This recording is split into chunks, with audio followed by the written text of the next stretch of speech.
Hello and welcome. I sometimes feel that I have the best job in the world because I get to interview fascinating people, Minnesota leaders, people who are really making a difference. And tonight I have that feeling again. I'm with two people who are part of the Wallin Education Partners, and they are both coming from different perspectives. The organization, a nonprofit, has as its mission and goal to help bring college education to students who may not have it ordinarily, mostly lower income students, often children of color. And so we're going to talk about how this works. We're going to talk about the Wallins, Win and Maxine, and I'm delighted to introduce you first to Susan Basil King, who is the executive director of the organization. And you've been there how long? 5 years. 5 years, so still Yeah, kind it's of a gone newbie fast. in a way, Yeah. right?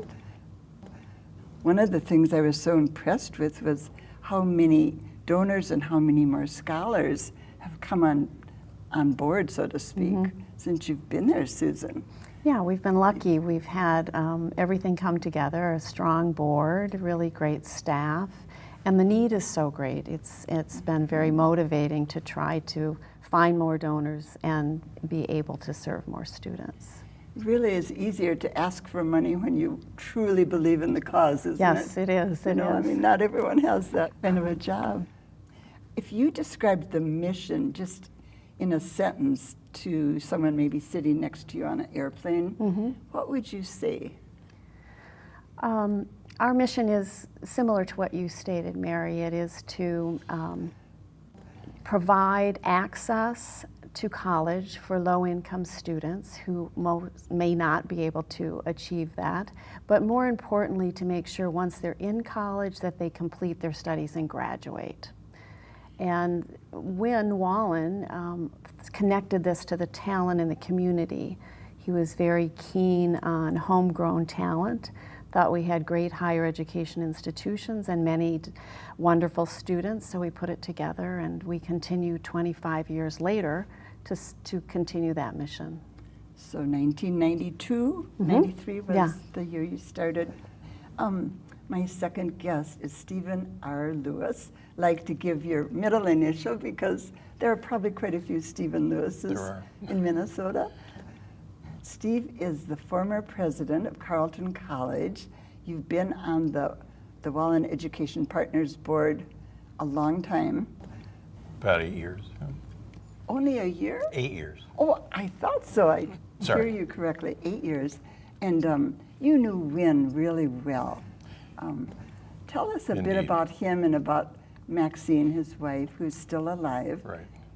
Well, Win, I had the good fortune of having Win on my board for 13 of the 15 years that I was president at Carleton. And he was my chairman of my board for 8 years. And so we were joined at the hip for lots of things. And the first year that he was the board chair for me was the year that he and Maxine started the Wallin Education Partners program. And they started it at South High, which was Win's alma mater in Minneapolis. And he was a first-generation college kid, went on the GI Bill to the university, which is where he met Maxine. And they are, as a couple, and Maxine has continued to be very community-oriented, very charitably inclined. Win was a very, very successful businessman, longtime president of Pillsbury, and then CEO and chairman of Medtronic. And he had a long-term view of things.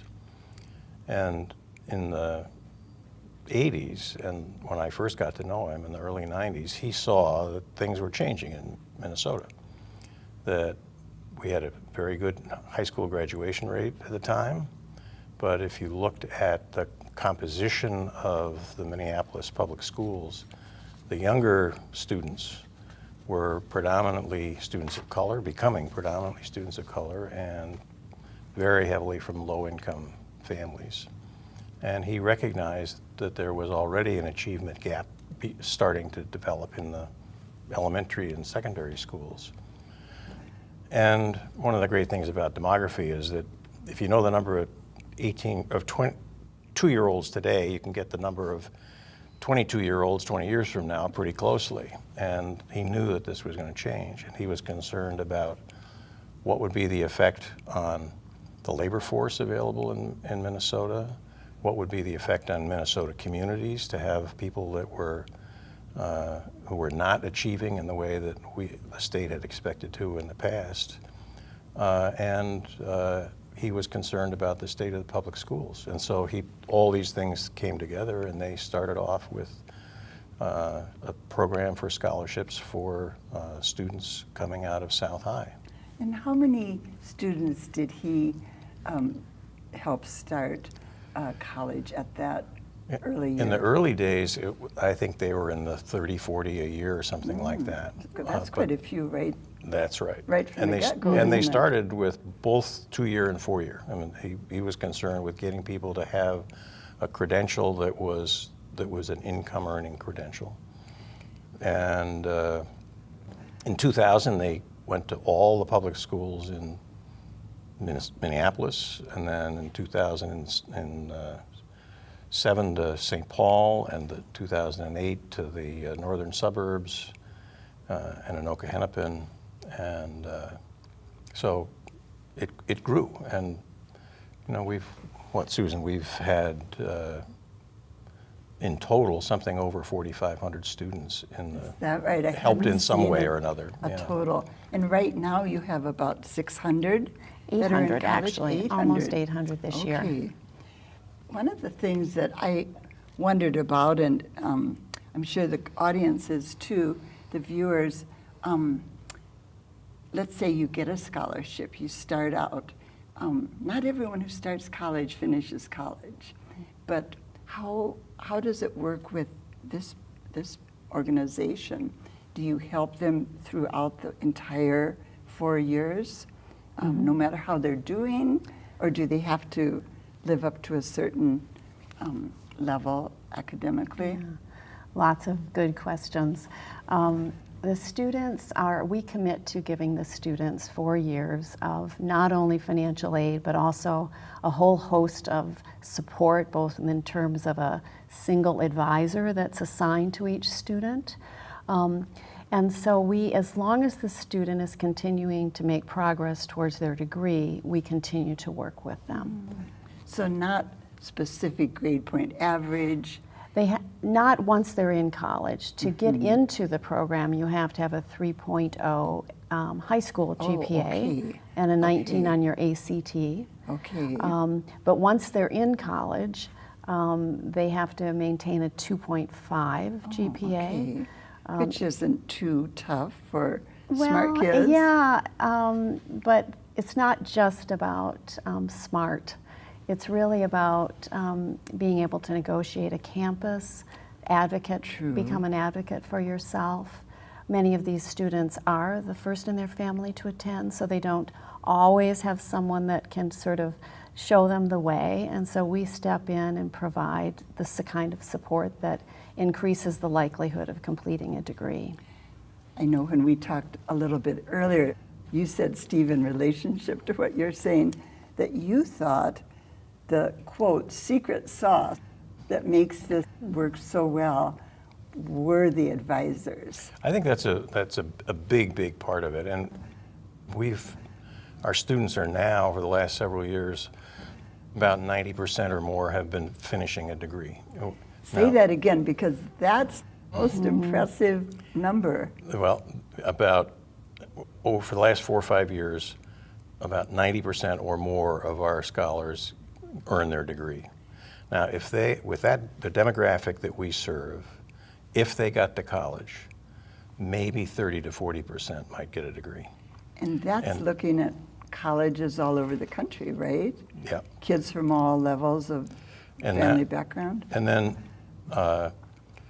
when Win and Maxine started, they first thought, well, we've got to get these kids in school and we've got to give them some financial help.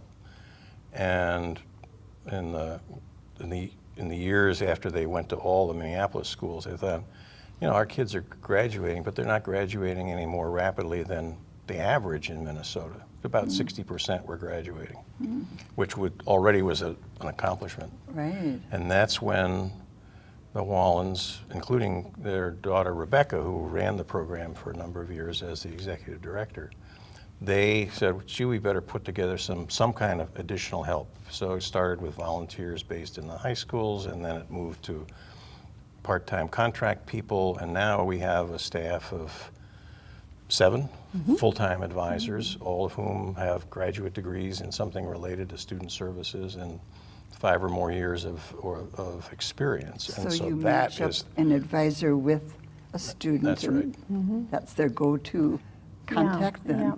And one of the things I think that is really differentiates our program is the ratio of a full-time advisor to the number of students that they're serving. And in our case, we always strive for about 120 students per one full-time advisor. And maybe that sounds like a lot, but if you compare it to what advisors have facing them on a large campus, this is a very low ratio. What and would we know that that be approximately, do you think? well, you can Several speak hundred, to maybe? no more like 800, 1,000 oh my sometimes, goodness. because they are. So if you even get to see your advisor, Yeah. Now, some, That's- you know, it's not universal that Sure. there, but I would say that proximity to the student and getting to know the student really well, developing a trust relationship with your advisor, this really pays off in having that person that will help you face all of the challenges you're going to face. Can I say something about why it's called Wallin Partners? yes, yes. Is I think this is related to the way our advisors work. We have partnerships with the high schools where we recruit. We have partnerships with the institutions, the colleges and universities that they go to, which can be Minnesota, Dakotas, Iowa, Wisconsin, or one of the historically black colleges. So primarily upper Midwest. Primarily upper Midwest. We have donor partners who are the people who put up the money to provide the scholarships, which are $4,000 a year, and they make a contribution to the program costs, which is the advising and the selection and so on and so forth. And so every scholar is associated with a particular donor partner, whether it's a corporation or an individual or a family. And in many cases, those donor partners take a very personal interest in their scholars and do things with them, meet with them, and so on and so forth. The corporations sometimes will do internships for them or provide them with mentors. But So support coming from several many different places, and places, with the college and university partners, we have understandings that if you are our partner at Carleton or St. Olaf, you say here is your point person, Wallin Partners, if you need information or need advice from us, and so on and so forth. So our advisors are hooked up with the networks within each of the institutions where our scholars are going. So all these things work together to promote that success. So it's not just support for the academic part of their life, it sounds like. Right, absolutely. And a lot of it is, and some of it is basics of time management. Sure. Some of it is, we have the largest group of our scholars are at the University of Minnesota Twin Cities. Well, that's an enormous campus. Where do you go, particularly if you're a first generation student? Right. Where do you go to sort something out? I got a problem with financial aid. I got a problem with my schedule. And to some extent, our advisors work like traffic cops and traffic directors. Here's how you go. Right. I'm nervous about going to see so-and-so. Well, here's how you might set that conversation up. So it's coaching in all kinds of different ways. I remember when I started going to the U in grad school, and I was 21. And I had come from a family where others had gone to college, but I remember thinking, I don't think I can get through registration. It was so overwhelming. And after I got through it, I thought, okay, then I'm sure I can graduate if I can get through. Yeah. I mean, but it's overwhelming in so many ways for a young person. I wonder if you, Susan, would say something about the curriculum that we now have that's developed over time. Yeah. So that So the advising program is both individual in that you have an assigned student that you are working with, but we have a very rigid, really, and very structured curriculum. So we assess what a student's vulnerabilities might be, what their talents are right from the beginning. We consider... When you select them at that point? Yes, so they're selected in their senior year in high school, and then we begin having an orientation with them in the spring, and then we meet with them throughout the summer so that they're ready to start in the fall. And so the curriculum is, you know, very detailed, and we know that it's successful because of our high graduation rate. On average, an advisor will meet in person, one-on-one, with their scholars 4 to 8 times a year. Wow. So that's an extraordinary number, and we know Right. that that's a big part of the success of our students. But I also want to say that many of our students are ready. You know, we are helping them, but they're the ones that are being successful. They are well prepared, can take on college, but they need extra help, and so that's the rewarding part. Giving that extra that makes a big difference. You said they get $4,000 a year Yes. for all 4 years. That's right. Are you also then helping them find other aid to make up the difference? I mean, we all know college education is a lot more than $4,000 now. So the fact your kids are graduating in such great percentages, they're getting other help then, so they're not having to work 2 or 3 jobs. Right, right. I'm guessing. Right. You want to take that, or Yeah, so I want to add something, but go ahead. Yeah, so our commitment is, again, for the 4 years, which is an important, you know, component in that the student doesn't have to worry about reapplying year after year. Right. And so the $16,000 that we allocate over the course of their study with us leverages a lot of other funding. Because our students are low income, they are often eligible for the Pell, the federal financial aid. They usually are recipients of the Minnesota State grant. They might get other scholarships as well. And the institutions that accept them and that they enroll in will also provide scholarship money. So we've looked pretty closely at this and believe that the $4,000 of our financial aid leverages a lot lot of other funding. It must, or it wouldn't Or you work, would, yeah, right? I mean, it's we ju- wouldn't the be cost of thinking education is about so this, high. yeah, success.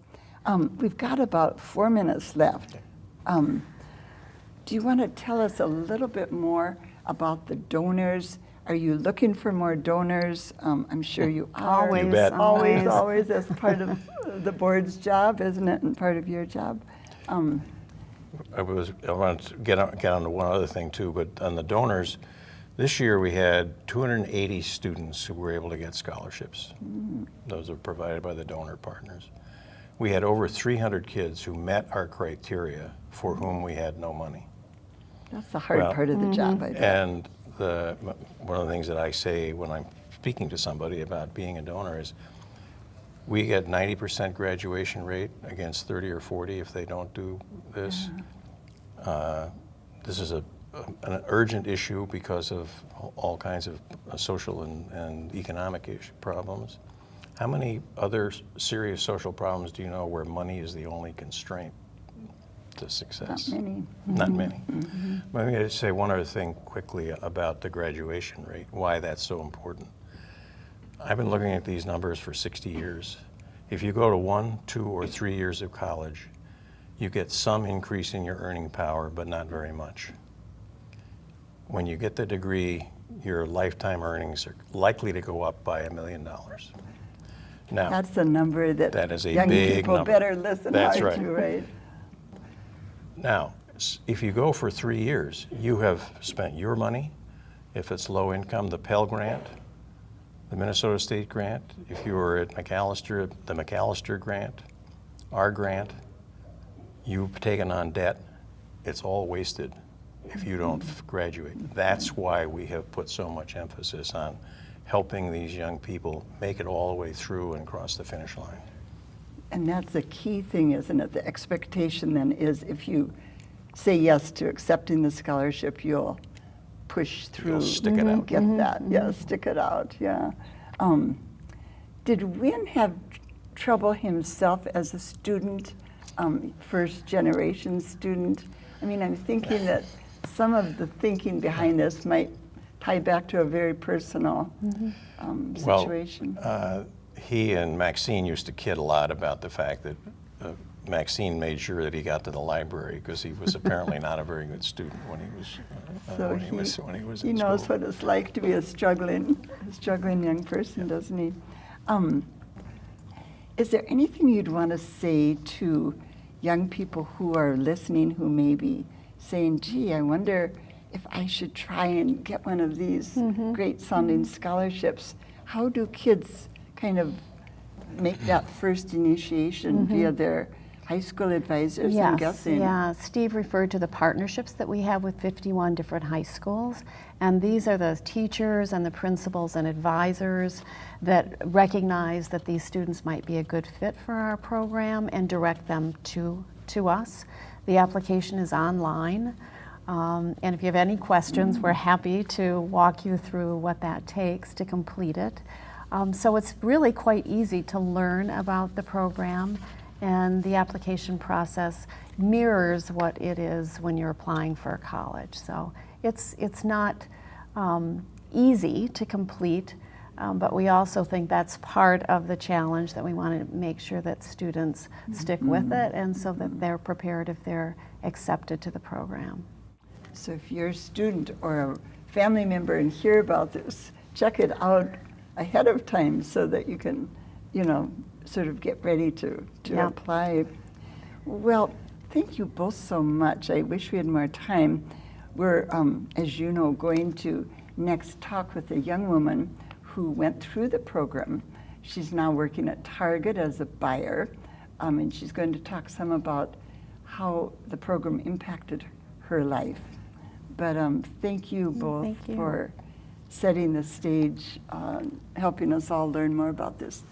Thanks for inviting us in. Yeah, Fantastic nonprofit. I'll be back with Kelly Rodriguez talking about her experience as a Wallin Scholar. Well, Kelly, I want to start out with the biggest question probably on my list. How did getting a scholarship change your life? Well, getting a scholarship really had a huge impact on my life because it was really one of the reasons why I got to go to college. I was the first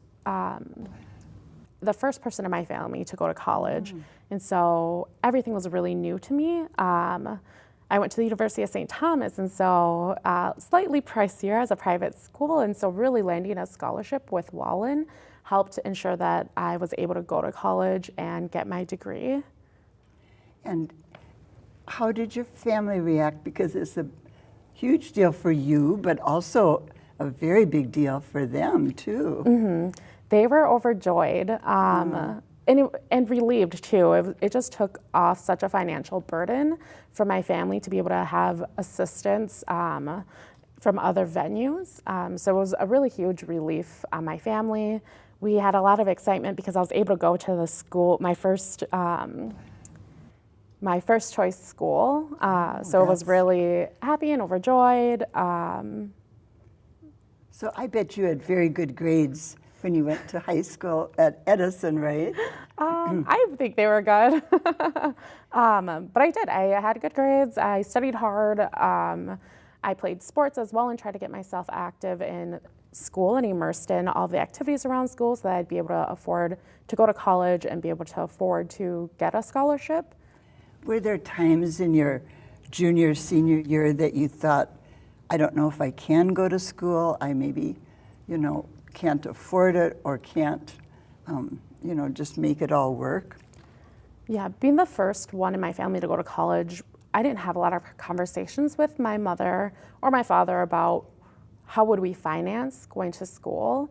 So there were times where I didn't think I would go. I had an older brother, and he didn't go to college because he wasn't sure how we'd be able to finance that.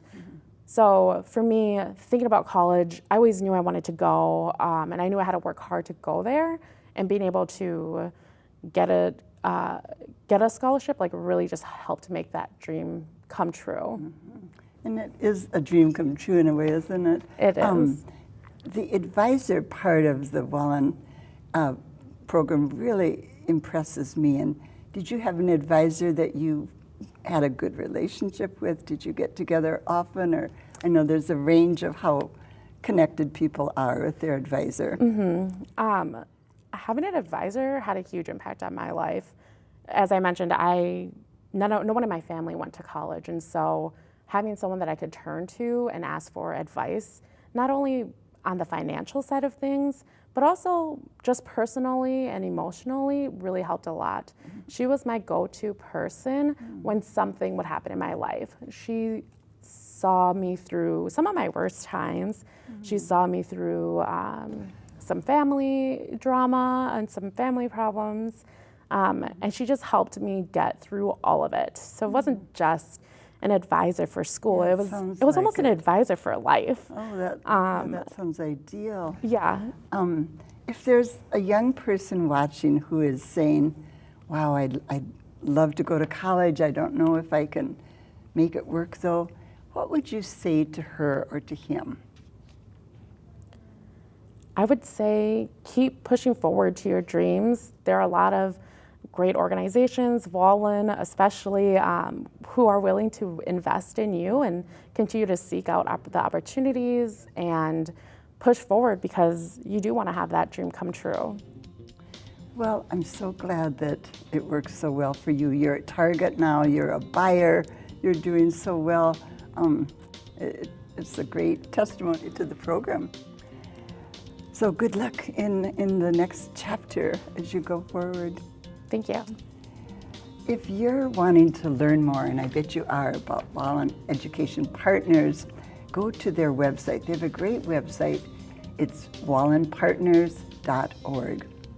Thank you for being with us. I'll see you again next week. Until then, have a good week.